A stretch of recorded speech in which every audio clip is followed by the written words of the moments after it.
ಭಾಗವತರ ಸಂತಾನ ಇದೆಯಲ್ಲ, ಅವ್ರಿಗೆ ಈ ಕೂಗು ಕೇಳಬೇಕು. ಜೈ ಜೈ ಜೈ ಜೈ ಜೈ ಭೀಮ್,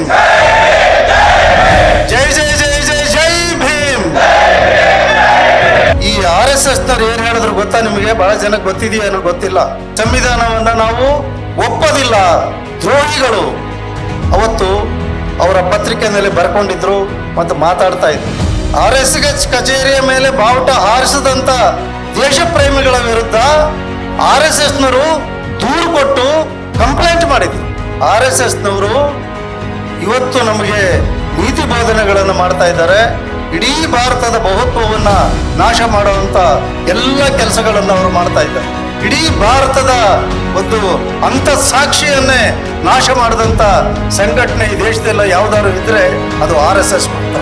ಮೊನ್ನೆ ಭಾಗವತ ಬೆಂಗಳೂರಿಗೆ ಬಂದು ಹೇಳ್ತಾರೆ RSS ರಿಜಿಸ್ಟರ್ ಆಗ್ಬೇಕಾಗಿಲ್ವಂತೆ.